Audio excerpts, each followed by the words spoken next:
ये सच्ची घटना है मध्य प्रदेश की। दरअसल मध्य प्रदेश में 28 विधानसभा सीटों पर उपचुनाव हुआ था। 10 नवंबर 2020 को उसकी मतगणना होने वाली थी। सुबह 8 बजे से मतगणना शुरू हो जाती है। इसके बाद इंतजार किया जाता है कि कौन सी सीट से कौन जीत रहा है, कौन हार रहा है। ये जानने के लिए लोग टेलीविजन पर जुटे हुए रहते हैं। लेकिन मध्य प्रदेश का एक जिला ऐसा होता है, ग्वालियर। ग्वालियर की एक सीट पर तकनीकी खराबी होने की वजह से रात के 12 बज जाते हैं और टिकट की घोषणा नहीं हो पाती। आखिरकार रिजल्ट का इंतजार करते करते रात का 1 बज जाता है और जब 1 बजे घोषणा होती है तो लोग अपने अपने घर जाते हैं। अधिकारी भी चले जाते हैं। ऐसे में दो अधिकारी होते हैं डीएसपी की, जिनकी पोस्ट होती है। एक का नाम रत्नेश कुमार तोमर होता है और दूसरे अधिकारी का नाम भी डीएसपी होते हैं, विजय भदौरिया। दोनों अपनी गाड़ी में बैठे हुए थे। ये जायजा ले रहे थे कि सब कुछ ठीक ठाक है या नहीं। रात के लगभग 1:30 बजे का वक्त हो रहा था। 10 नवंबर 2020 की मैं बात कर रहा हूँ। जैसे ही अपनी गाड़ी से जा रहे हैं, इनकी गाड़ी की लाइट में एक आदमी दिखता है और अचानक छुप जाता है। जैसे ही वो आदमी छिपता है तो दोनों अधिकारी सतर्क हो जाते हैं। कहते हैं, आदमी कौन था जो छिप गया है? गाड़ी आगे बढ़ती है। आगे बढ़ने के बाद गाड़ी को पीछे लाया जाता है और सिपाही से कहते हैं, जरा देखो तो ये आदमी कौन है। जैसे ही दोनों अधिकारी ने ऑर्डर दिया, वैसे ही सिपाही ने करीब में जाकर देखा तो पता चलता है कि ये तो एक भिखारी है। पुलिस की जीप को देखकर छुप गया है। थोड़ा साइड में हो गया है। वो सिपाही वापस आता है और कहता है कि साहब, वह तो एक भिखारी है। उसने कपड़े भी अजीब से पहने हुए हैं और उसकी दाढ़ी बढ़ी हुई है और वो ठंड से ठिठुर रहा है। जैसे ही दोनों अधिकारियों ने ये सब बात सुनी तो दोनों अधिकारी आपस में बात करने लगते हैं। गाड़ी चलने लगती है तो दोनों डिसाइड करते हैं कि ठीक है, अगर उसे ठंड लग रही है तो उसके लिए थोड़ा इंतजाम कर देते हैं। ऐसा ना हो कि सुबह को हम लोगों को ही यहाँ सूचना मिले और दोबारा आना पड़े। गाड़ी बैग होती है और उसमें से एक अधिकारी उतरते हैं और अपने जूते दे देते हैं और दूसरे अधिकारी उतरते हैं और वो अपनी जैकेट देते हैं। जैसे ही भिखारी ने जैकेट को पहना तो उधर से आवाज आती है, thank you very much Ratnesh, और तुम कैसे हो?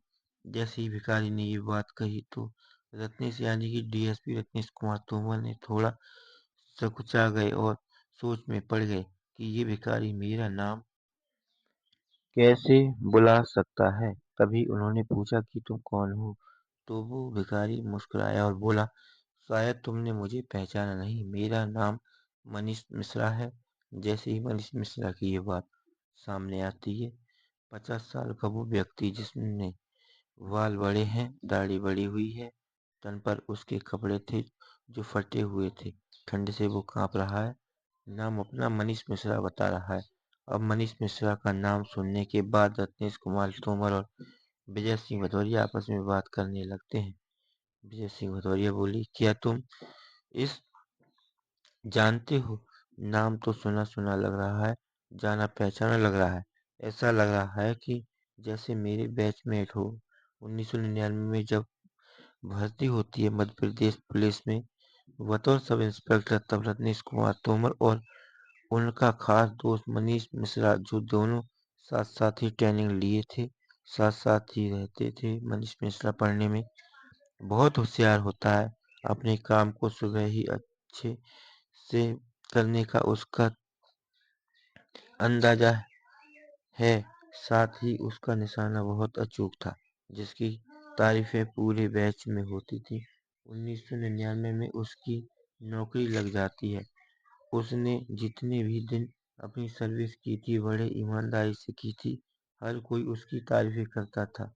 अब रत्नेश अपने ही साथी डीएसपी से बात कर रहे हैं तो वो चुपचाप आराम से सुन रहा है। वो कोई ज़्यादा प्रतिक्रिया नहीं कर रहा था, क्योंकि उसकी जो मानसिक स्थिति थी, मनोदशा थी, वो ज़्यादा अच्छी नहीं थी। तभी दोनों आपस में बातचीत कर रहे थे। उन्होंने कहा, अच्छा ठीक है, अगर तुम्हारा दोस्त है तो इसे लेकर चलते हैं और इसे कहीं दिखाते हैं। बात दिखाने की आती है तो वो कहता है, गाड़ी में बैठो। जब गाड़ी में बैठने की बात आती है तो वो भिखारी गाड़ी में बैठने से मना कर देता है। वो कहता है कि मैं नहीं जाऊंगा, मुझे यहीं रहने दो। अब वो बार-बार उसे बैठ जाने की जिद करते हैं। दोनों डीएसपी और जो भिखारी बार-बार जाने के लिए मना कर रहा था। तभी सिपाही ने कहा, साहब परेशान क्यों होते हो? यहीं पास में एक एनजीओ है जो कुछ ऐसे लोगों पर काम करती है, क्यों न उन्हें बुलाया जाए। उन्हें बुलाने के बाद उन्हें दिखाया जाए तो कैसा रहेगा? ये मशवरा बहुत अच्छा था।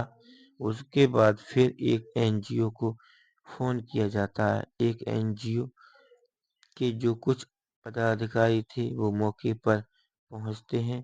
जो व्यक्ति होता है वो जो कि भिखारी होता है, जो 1999 में मध्य प्रदेश में पुलिस में बतौर सब इंस्पेक्टर भर्ती होता है। उसके बाद 2005 तक वो दतिया में उसकी पोस्टिंग भी रहती है। वो थानेदार भी रहता है। अलग अलग जिलों में उसकी पोस्टिंग होती है।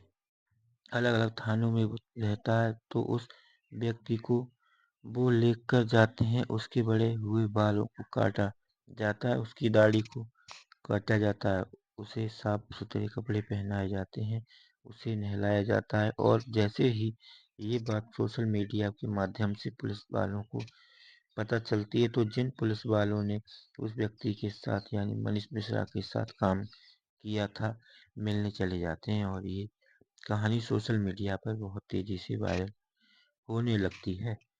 अब हर कोई ये जानने की कोशिश कर रहा था कि आखिरकार जब ये व्यक्ति इतना होशियार था, इसका निशाना अचूक था, जब इसकी अच्छी खासी नौकरी चल रही थी, जब सब कुछ ठीक ठाक था, तो हुआ क्या जो ये भिखारी बन गया। दरअसल पुलिस ने इसके बारे में जानने की कोशिश की तो पता चलता है कि इस व्यक्ति के जो पिता साथ ही चाचा होते हैं, वो एसपी की पोस्टिंग से रिटायर होते हैं।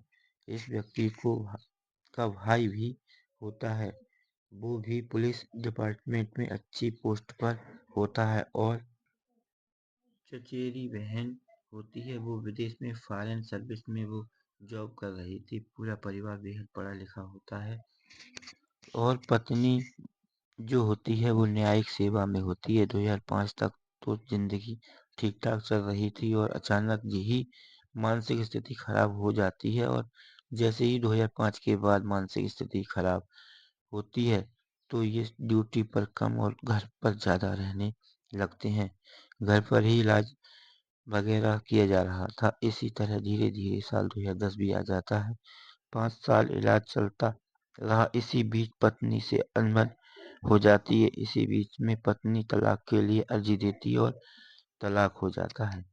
अब यहाँ पर जो माता पिता होते हैं वो बूढ़े हो रहे थे और परिवार वाले अपने अपने काम में बिजी हो जाते हैं। इसी बीच मौका पाकर मनीष मिश्रा अपने घर को छोड़कर चले जाते हैं और बताया जाता है कि जगह जगह खड़े होकर, चौराहों पर, होटल के सामने खड़े होकर लोगों से भीख मांगकर जिंदगी की गुजर बसर कर रहे थे। लेकिन कोई नहीं जानता था कि ये व्यक्ति एक पुलिस में अधिकारी रहा है और इसी हिसाब से वो भीख मांगकर अपनी जिंदगी गुजार रहे थे। ऐसे भी दावे किए जाते हैं कि उन्होंने 10 साल तक घर पर कदम नहीं रखा।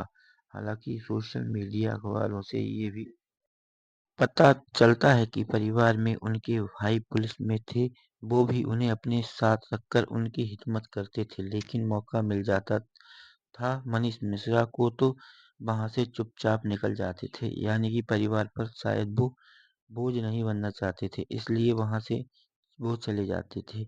लेकिन कोई नहीं जानता था कि दो डीएसपी जो मतगणना की ड्यूटी से अपने घर की ओर जा रहे हैं। उन्हें एक भिखारी मिलता है और वो भिखारी नहीं बेकारी नहीं होता है। मध्य प्रदेश पुलिस का सब इंस्पेक्टर होता है। उसका एक एनजीओ के माध्यम से इलाज कराया जाता है और उसके बारे में बातें थी वो तो सोशल मीडिया के माध्यम से वायरल हो रही थी। और जैसे ही ये खबर पता चलती है तो पुलिस डिपार्टमेंट से अलग अलग लोग मिलने आया करते थे। 2021 के बाद मनीष मिश्रा का क्या होता है ये पता नहीं चल पाता। घटना को सुनाने का उद्देश्य किसी का दिल दुखाना नहीं, बल्कि आपको जागरूक करना, सचेत करना है।